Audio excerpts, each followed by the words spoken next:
Well,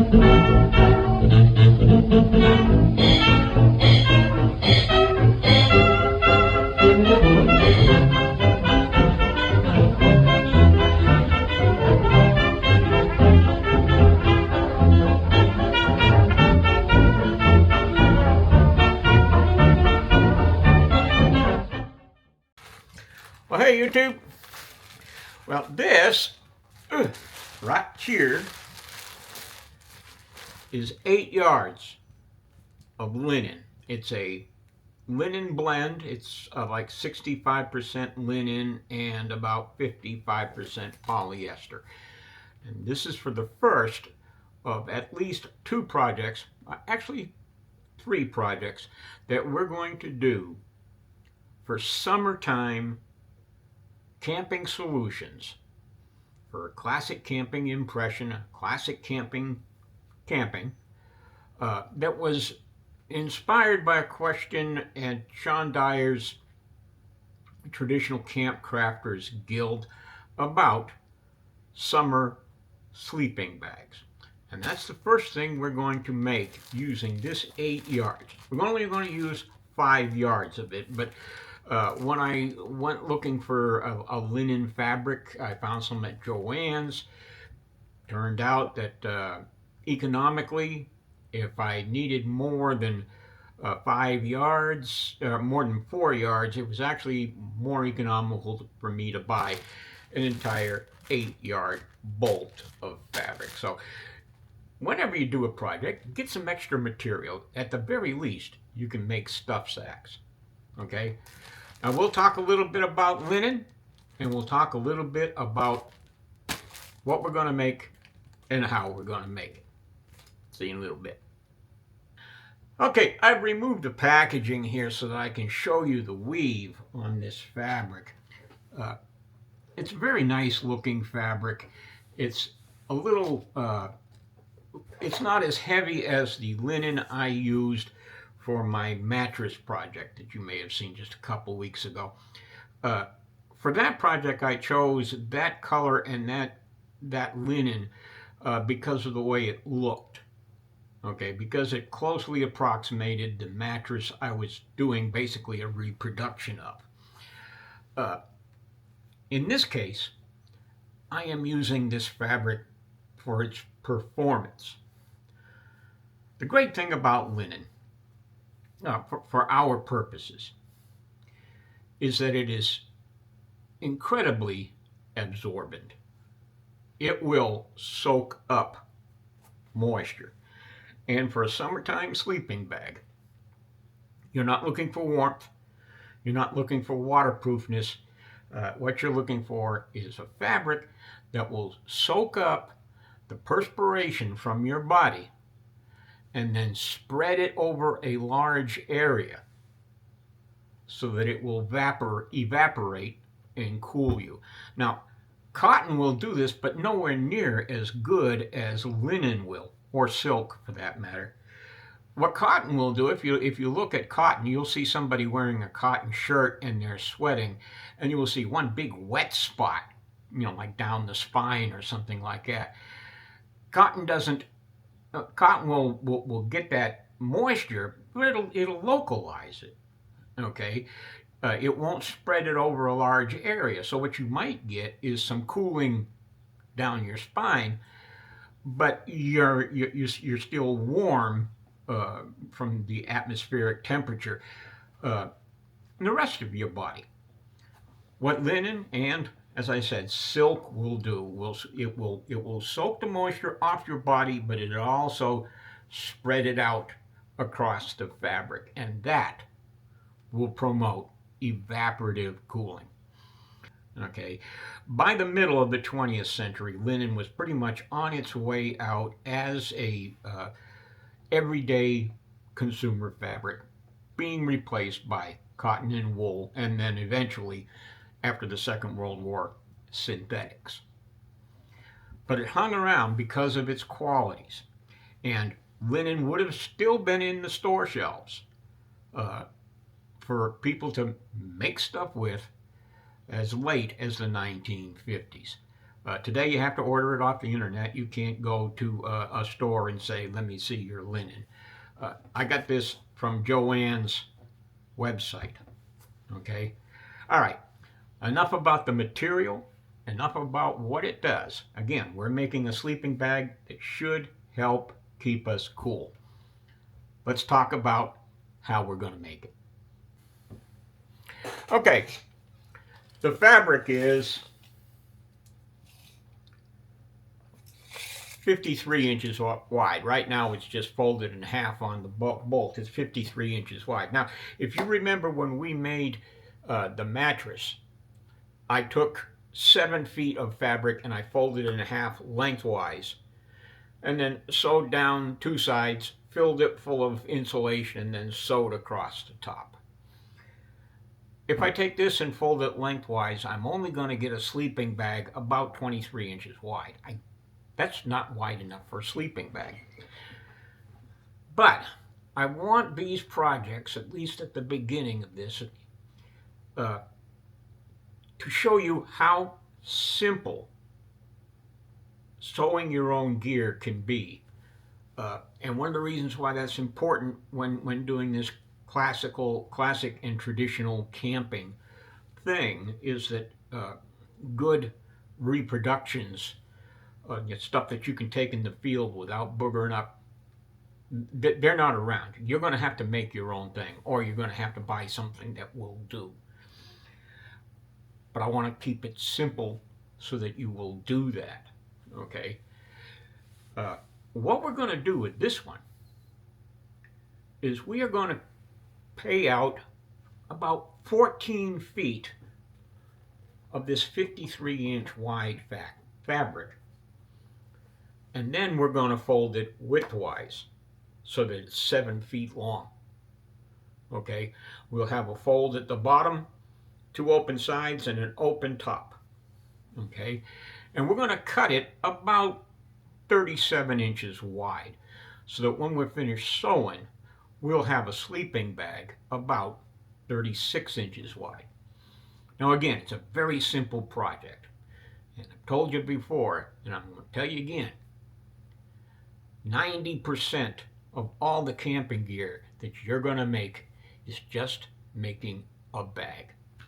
The bag's a different shape, different sizes, different material. Sometimes there's additional panels, but when you get right down to it, that's all you're doing is making a bag. You're not sewing sleeves, you're not putting in zippers or buttonholes unless you want to. All you're doing is making a bag, and that's what we're going to do here. Now, again, as with all of my Sportsman's Workshop sewing videos, we're not going to see a lot of video of me sitting at the sewing machine sewing. I'm going to tell you each step. I'm going to go and do the step, and then I'm going to bring it back and show you what that looks like. So what I'm going to do here is I'm going to go in the other room. I'm going to measure out 14 feet of this stuff, and then I'm going to fold it lengthwise. Okay? I'll come back and show you the next step. Okay, I cut my fabric. I can take my glasses off now. I cut my fabric, and it turns out that Joann's did not send me an 8-yard continuous roll. They sent me a roll that was in 2 pieces. Luckily, the first piece I unrolled was a little shy of 13 feet long. That's not a tragedy, okay? It's a bit of an inconvenience, but it's not a tragedy. The reason why I go 7 feet on most of this sleep stuff is I'm 6 foot tall. I like to give myself a little headroom and foot room on either end so that it doesn't fall off. Sleeping bag, 6'6" on a 6 foot guy, I still got that, okay? All right, now what I did is once I measured the length, or actually I didn't measure the length, but once I measured to see how much I had, I folded it in half lengthwise. And then I'll show you in this picture, down the side, the rough edge, the cut edge, I put them together as best I could and put clasps all the way down the length about every 6 to 10 inches. And then I paid more attention to the sides that are folded. Okay, I made sure the folded sides were lined up right up against each other, and I put clamps on it about every 6 to 8 inches, okay, to make sure that that stayed together.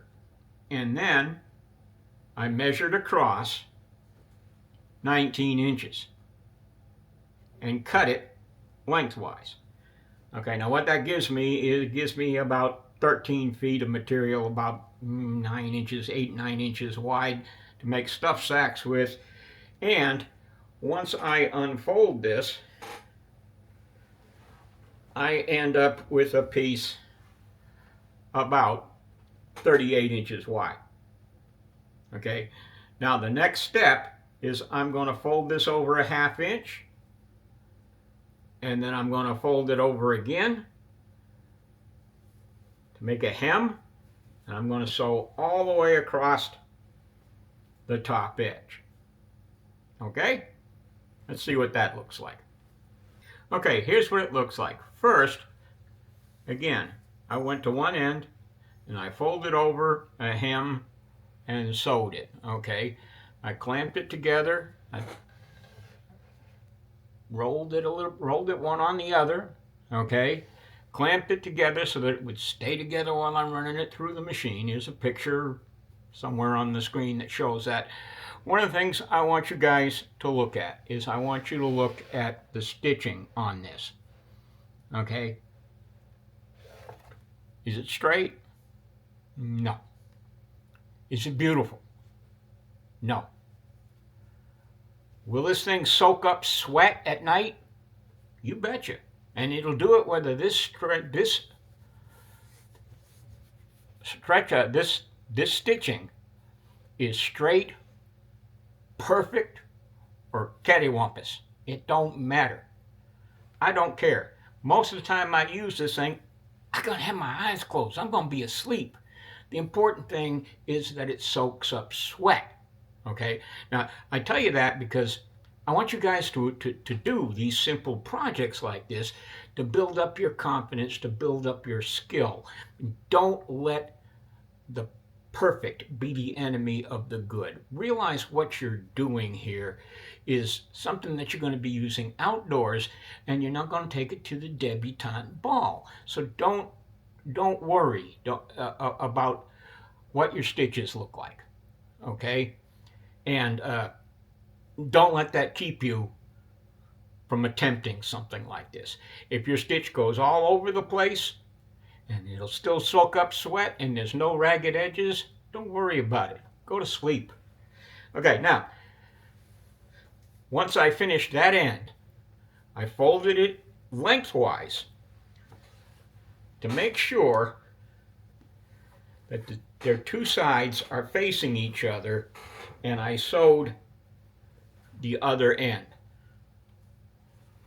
Okay, this is the other end, and here is that hem. Okay, again, straight stitches are highly overrated. Okay, but this will smell like sweat after I've slept in a couple of days, and that's exactly what I want it to do.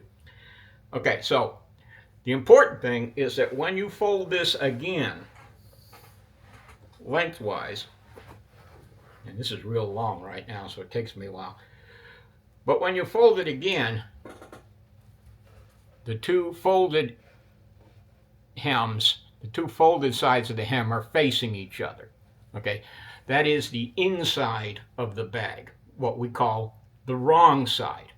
Okay, this side, where you don't see that fold, that is the right side. Okay, now, it's at this point, once you've sewed up these two ends, is where you have to decide what kind of sleeping bag you want to make. Now, part of that is dependent on what kind of winter sleeping bag you get. I know this is a summer sleeping bag, and I'm talking about winter sleeping bags. Well, that's because linen has another property. It will keep you cool because it is absorbent. But one of the reasons why linen was used for clothing for thousands of years is that it'll keep you warm too. Okay, as long as you're not sweating, this will keep you warm. If you put this underneath what we call today a wind shell, say a light canvas jacket or a wool sweater, this will keep you warmer. So put it inside your sleeping bag or inside your wool bags, your wool blankets if you're going to use that, to keep you a little bit warmer and to give you something to wash if you go to bed smelling like a goat, so that your wool blankets don't end up that way. You can put this in the wash. Okay, now I'm going to take this into the living room and I'm going to fold this a couple times to show you the two different kinds of sleeping bag you can make out of this once you've got these two ends sewed up.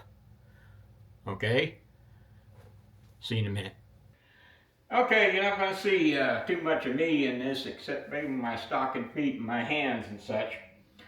This is a good time to measure the final length of your sleeping bag. Okay, we haven't been exact in our measurements. We didn't need to be exact in our measurements. We're making a sleeping bag and not a Swiss watch. So after folding my ends, sewing the hems, I come up with a bag that is about 75 inches long. Okay, now that'll help us determine the length of some hems that we're going to make depending on the type of sleeping bag we make. Now the first kind you make is just your good old normal run-of-the-mill everyday envelope style side opening sleeping bag. Okay, and that's going to be one that, strange as it may seem, opens on the side, just like a regular sleeping bag. And what we would do there,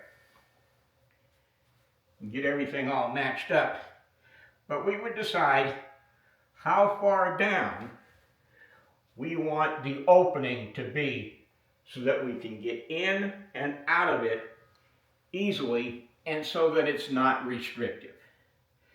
And because this is a summertime bag, we want to be able to kind of throw the bag off a little bit, off of us, if we start feeling too warm.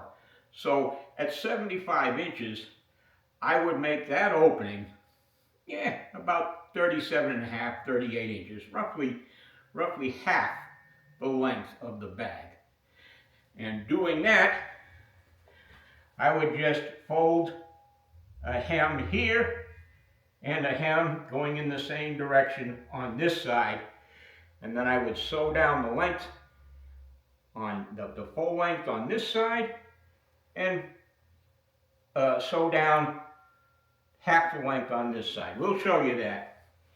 Right now we're just thinking about what kind of pattern. Now the other style of sleeping bag is you could build one where the whole top opens up. Okay, I have a sleeping bag like this in my collection. Okay, it's a K-Park sleeping bag, but it opens like this. And you would do about the same thing. You would figure out how long you want this opening here to be, and then hem down the sides and then sew the rest of it. And if you do this, what I would do is put a couple of tapes, a couple of cloth tapes here, so that you could tie one side shut. Okay, there is a third style of bag that you could do with this much fabric. It's the middle opening style, like the Kenwood sleeping bag that's up on the screen now. That has the advantage that you could pull it over you like a quilt, like a modern day ground quilt. So you could do that. But it involves a little bit more cutting and a little bit more sewing, and I want this to be the simple sleeping bag.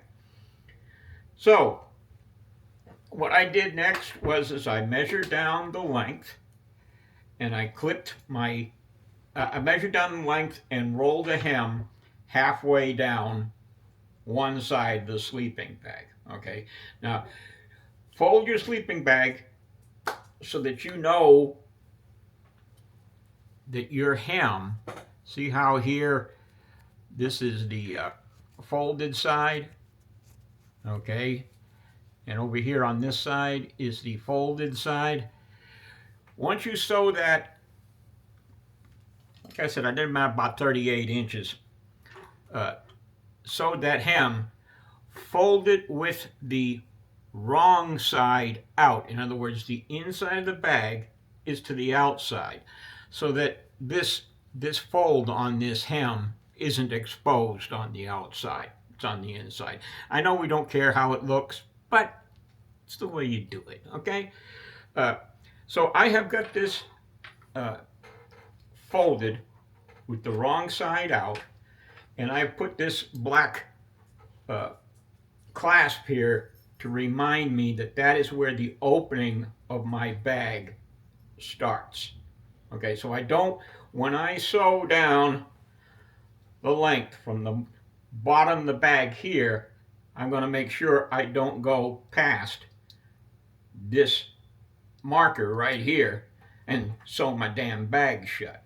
Now on the other side of the bag, I'm going to go the entire length. Okay, I'll sew that shut, and then we'll do the magic. Okay, we're done with the sleeping bag.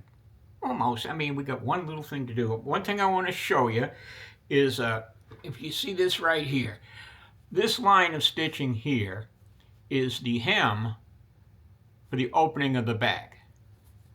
This line of stitching here is where I started closing the bag. And see how those overlap? Oh, there it is. I covered it up. Hold on a second. Where the hell is it? There it is. Okay.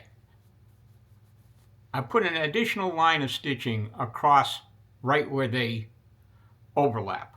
Okay. You want to make sure you cross one line of stitching with the other. Okay. To lock it tight. And then I put this on here because this is going to be a wear point. Okay. Where it'll pull apart. Okay. So I just put that additional stitching right there. Okay? All right, here comes the magic. This is the magic we do with all the bags. Okay? Right now, we've got all these whorlberries here, and it's a rough edge, but if we reach down inside and grab it by the bottom and pull it out, what we end up with is a nice side opening summertime linen sleeping bag. It's a beautiful thing. Okay, there we go. Now, maybe someday we'll shoot a video where I wake up in this bag and you can see me in my jammies again. So there we go. I'm a 6 foot tall guy. This bag is about 6'3" long. That's enough to give me some cover if I do need it. I generally sleep on my side in a semi-fetal position, so I do have a full cover, but the opening is wide enough that I could throw it off of me if I feel like I'm getting too warm. Okay? All right, we've got a couple more projects coming up for summertime thing I want to do. And it's all going to be 20th century fabric. It's all going to be not necessarily a vintage design, but something that would have come out of the head of somebody from the period who has knowledge of the materials and the purpose for which he's putting them all together. Okay? Alrighty? The next project is going to be one that was inspired by a video I saw, an old video, about 5-year-old video of Dave Canterbury's There's been a lot of talk lately about water filtration and water purification, and I figured I'd want to do something so that if you are out on your classic camping, your traditional camping, your historic camping, whatever it is you want to call it, if you're out on a camping trip like that, you will be able to purify your water using period methods and treatments. Okay? We'll see you down the trail.